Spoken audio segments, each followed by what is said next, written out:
Hi guys, how are you doing today? Welcome back to Random Lifestyle Vlog. If you're new here, my name is Paulina. This channel is all about beauty and today I'm going to show you the best and the worst makeup products I tried in 2024. So let's start. So a little disclaimer before we start. Of course, this video is based on my personal opinions, my personal preference and products I tried. So I'm going to show you which products I loved, which products I didn't like, and I'm going to tell you why. And of course, I would love to know your thoughts about these products too. So let's start with some foundations. And I feel like this one is so personal, like everyone's probably going to have a different opinion. But I'm going to start with the foundation I was the most disappointed with, and this is Makeup Forever HD Skin Hydra Glow. And as I said, it's quite personal because I've seen so many people raving about this product, but unfortunately it just did not work for me. So why don't I like this product? I mean, this is a very glowy foundation, like hardcore glowy, to the point that it's almost like shiny. And I do have dry skin, okay? So I don't really mind a little bit of a glow, but this one is definitely too much for me. Like, this makes me look sweaty. And I've heard so many people saying that this is giving them this stunning glow. I'm not getting any stunning glow. I'm just getting sweaty face. It could be because of the fact that my forehead is pretty big. So when applying this makeup, I look like a big bulb, but I don't know. It just doesn't work for me. I look too shiny. As I said, even though my skin is dry and I don't really mind a little bit of glow, this is too much. I still use this product. I'm not going to check it out. I mean, the foundation itself has pretty good quality. It sits nicely on my skin, so I'm still going to use it up, but I do have to mattify it quite a lot whenever I'm using it. And obviously it's not a big problem to mattify my T-zone properly, but I can achieve a very similar result with something I don't really have to so heavily mattify. So that's why, as far as foundations go, this product is the most disappointing for me. So this is the bottom of my list. Now let's talk about the products I was actually quite impressed with. And the first product I'm going to show you was actually quite surprising for me. This is Natasha Denona High Glam Powder Foundation. As I mentioned before, I have dry skin, so I don't really mind a little bit of glow. And those like powder foundations, they might be a little bit like drying. They might look a little bit unnatural, so I wasn't really too sure whether this is going to work for me or not, but it does work. Okay, this is quite a mattifying foundation, but with that being said, it actually looks really natural on my skin. It has a really good coverage. I really liked it. I'm not saying that this is like my top of the tops, because I do have foundations I actually preferred over this one, but it is really good and it's a great product to travel with. It's not going to spill anywhere. You do have this little sponge here to apply it with. So yeah, I think this is a great product in general. And then I have two foundations that literally changed my life. And these are the stick foundations. The two I have here and the two I tried are the Anastasia Beverly Hills one, and this is the Charlotte Tilbury one. So we have these two stick foundations. I know there are some other brands that released stick foundations last year. I haven't tried them, but I'm definitely willing to give them a proper go this year maybe. But these two foundations, I love them. Again, it seems like a very personal thing. Many people complained about these two, especially the fact that they don't really offer that much coverage. But to me, especially in summertime, I don't really feel like I need that much coverage anyway. Whenever a little bit more coverage is needed, I will just use a concealer. And to be honest, I am one of these people who can forget that they have makeup on. So I would just touch my face randomly. And with these kind of like light coverage foundations, like even if I touch my face and smudge my makeup a little bit, it's not going to be that visible. It's not going to be that obvious. So yeah, these two products, brilliant. They melt into my skin. Literally, they look extremely natural. They give me a really good color correction and a little bit of coverage. Brilliant. These are my perfect everyday foundations. I love them. But as I said, this is going to be interesting to know what you guys think, because it seems like these two foundations got a lot of criticism, whereas the one that I did not like, the glowy foundation, I've seen a lot of people love it. So quite interesting. Anyway, we're moving on. Time for eyeshadow palettes, and I'm going to start with the bottom of my list, the eyeshadow palettes I did not like, I wouldn't recommend, and here we are. Two Huda Beauty Creamy Obsessions palette and this Natasha Denona Hyper Natural Face palette. Where do we even start? Let's start with these two and let's have a quick look. This is what they look like. And first of all, I really like the color stories here. Like, they both look really nicely, but these shades, they just don't really transfer on the eyelids. Like, you don't really have much pigmentation here. And as you can probably see, I actually managed to hit the pan in several of these shades already, and I did not even use them that much. So even if you like these palettes, they're just not going to last that long. One good thing I can say about these is that they look quite flattering in the daylight. Well, it can't be too hot though, because the fact that they're so creamy, they're not really that long lasting. So if it's really hot, they might melt a little bit, they might crease. So if you're out, like let's say in the UK, summertime, 20 degrees is the temperature, like a typical temperature in summer in Manchester. So that could actually look quite pretty. Still, I don't think I would recommend these to anyone. I just don't think they're worth the money. I think it was a bit of a failed experiment from Huda Beauty. And now let's talk about Natasha Denona Hyper Natural Face Palette. And this palette, I mean, let me tell you, this doesn't really make much sense to me on so many levels. First of all, we have these 5 creamy eyeshadows here, and these actually work quite well as it's kind of like a quick makeup situation. You just use your fingertip and you just apply one of these eyeshadows like straight to your eyelid. Fast, free, quick makeup. They actually looked alright on an eyelid, like each of these individually looks quite nice. So let's say it makes sense, right? As this kind of like a one and done kind of situation. But then we have these bronzers and then these blushes, and these are in kind of like pressed powder formulation. So obviously you would need to have a brush to use them. So I mean, what is the point of that? If I'm in a rush or I'm traveling and I really want to do my makeup really quickly, so much so that I'm not too bothered with like using my fingertip, applying an eyeshadow and be done, why would I want to grab more brushes or anything to apply bronzer and blush on my cheeks? Like, it doesn't really make much sense. I think it would make so much more sense if you had, let's say, a creamy blush here and maybe a creamy bronzer or creamy highlighter. So much more sense. You could just apply these products with your fingertips again on your cheeks, maybe on your lips as well. You know, like a creamy blush could be used as a lipstick. I think that would just make so much more sense. So as I said, it would make more sense if we had creamy blushes or whatever with that. Or maybe this £5 palette could be sold as a separate £5 palette. But here's actually one more thing I need to mention. As I said, these shades used individually, they look pretty good on your eyelids, whereas they don't really make much sense as a set. So if you wanted to create a more complex makeup, this color story is not very enticing. It's not very exciting. It just doesn't look that pretty, to be honest. Like, you can maybe just use these 2 shades together to create something, and then this with either this one or this one, but still it's not going to be looking that amazing. So I feel like this palette in general doesn't really make much sense.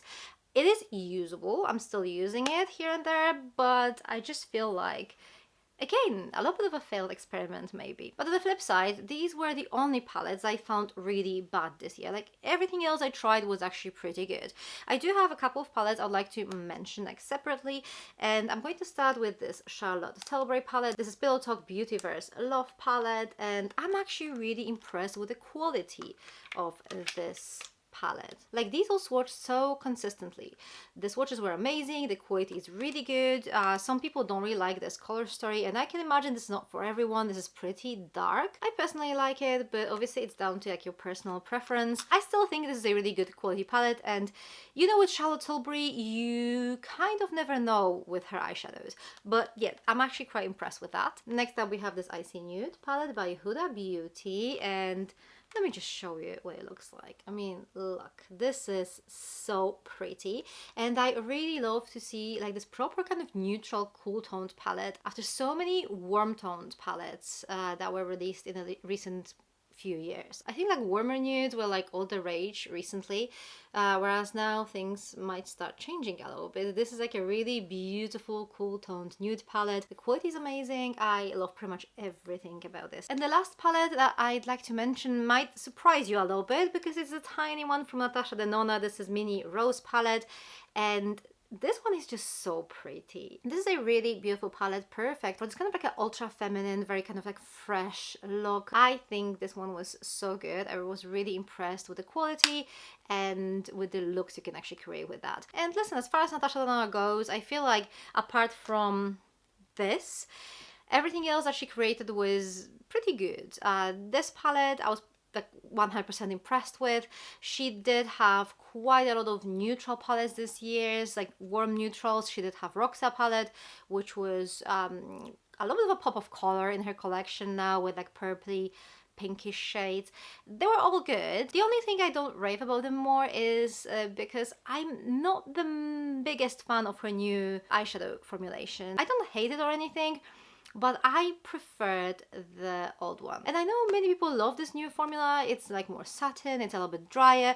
I did prefer the creamy old school one. It's just my personal preference. I'm not saying the new one is bad or anything. I'm a little bit sad that, you know, the old one is gone. So that's why I'm not really mentioning more Natasha's palettes here, but yeah, I think they were all pretty good. Next up, these two pressed setting powders I tried last year. I personally don't think these products are suitable for my skin type, which is dry. I think these are going to work perfectly on like oily skin or like maybe any other skin type that is not dry. Of course, if you use a setting powder in this kind of like pressed powder form, you're going to get a little bit more coverage, it's going to apply thicker, and my skin tolerates only a little bit of setting powder. And then with these, it's a little bit more difficult for me to control the amount of product. So again, I'm still using these, but I definitely I'm going to stick to loose powder, setting powders. And by the way, this is Huda Beauty Easy Bake and Snatch, and this one here is Laura Mercier translucent pressed setting powder in translucent honey. Now, when it comes to like face product in general, I feel like it's all about creamy products now. There have been so many cream and liquid blushes released that it's crazy, and almost nothing in like pressed powder form, apart from obviously these Hourglass face palettes. So I'm just going to start with these and then we're going to move on to all the creamy stuff. So as far as the 2024 Hourglass palettes go, I think I'm actually quite impressed with how they worked out. So you have the lightest palette, which is the dragon one, and we have Evil Eye, which is medium. And then we have Lotus Flower, which is the darkest one. So first of all, I really love the fact that most of these shades are new. I think every single one of these palettes have 5 new shades and one that's like a repeat from, you know, previous palette. I also like the fact that the color story is a little bit different. These are a little bit more cool toned compared to, let's say, last year. So even if you bought some palettes in 2023, I think getting some new ones in 2024 kind of made sense because they just looked quite different. So that was pretty good. And probably the best thing about this year's palette is this. So we have the lightest palette and the medium one, and I can pull them off very easily on my medium skin tone. This one though, the Lotus Flower, which is the deepest one, I have to be really careful with this to make it work for me. It's definitely too dark for my skin tone, like it's definitely too dark. It is very pigmented and the shades are pretty deep in general. So why is it a good thing? I mean, mostly because even though my skin is called medium, we all know very well that I'm nowhere near medium on this kind of like whole skin color spectrum. It's called medium because it used to be the medium shade when the brands didn't even think about being inclusive as far as the skin tone goes. So being medium gives me this flexibility to use products that are suitable for lighter skin tones and maybe for like deeper medium skin tones. That should be my range. If I'm able to pull off the darkest palette in the collection with no problem, that means it's not deep enough. These shades are definitely too dark and too pigmented for me. I can use them, but I have to be very careful, and that means that there is a chance that it might actually work for people with deeper skin tones, which I think is a good sign, and I think that's how it's supposed to be. Like, I shouldn't be able to easily pull off the darkest palette in the collection with my medium skin tone. So good job, or at least good direction to follow. But I do think these palettes, quality-wise, color-wise, they're always so good. Like, there's no disappointment here. And I really love the fact that they're actually working on being inclusive here. Okay, continuing with the face products, I'm going to move on to this one over here. This is another Natasha Denona product, Natasha Denona High Gen Skincare Infused Glow Beautifier in shade medium. And this is again one of those products that doesn't really make much sense. So technically you're supposed to be able to apply this all over your face for this stunning glow, which, you know, if this is potentially too glowy for you, then this is giving you the same glow but on steroids. Like, this is just crazy. And well, yeah, you're supposed to be able to apply this all over your face and like even leave it like that if you want to. Don't know anyone who would be able to like pull it off like 100% and look stunning. It's going to accentuate every single imperfection of your face. Even if you were not aware that you have those imperfections, you would have to apply some additional makeup on top of that, like, I don't know, some foundation or concealer. And I guess it kind of makes sense because you can also use it as a kind of like a priming, like a glowing primer product for under your makeup. But then I don't know. We have so many glowy foundations these days that it feels a bit redundant. You can also apply this as your regular highlighter, which probably is my favorite way to use this product. It's a really nice color. It looks pretty natural on my skin, so as a highlighter this works just fine. The thing is that there's this whole story made around this product, like how multi-use it is and all, and you know, this ended up being just a regular highlighter for me. So since we're talking about the face products I was not impressed with, there's another one. This is Charlotte Tilbury Beautiful Skin Island Glow Lip and Cheek. And listen, there's nothing wrong with this product. The shade is actually quite nice. Nothing wrong with it, but at the same time there's nothing really special about it either. This is just your regular creamy blush. I feel like with this price tag I would maybe expect something a little bit more wow, whereas this is just okay. So yeah, kind of expected more here. But obviously we're going to finish this on a positive note. There are a couple of items I definitely would like to feature here. So these are pretty brilliant. These are Huda Beauty Blush Filter blushes. They smell amazing, but they're also so flattering on the cheeks. And I've got two shades because you can do this like ombre blush thing, and that actually looks so pretty. And you can just mix and match. You have like 5 shades, I think, from their initial collection, and then she released 2 more blushes following this kind of like blusher trend, which I don't think it was that amazing. I think the initial 5 shades were stunning, whereas the blusher, again, I didn't hate it, but I think there's a different brand that did a better job with this blusher trend, and this is Bare Minerals.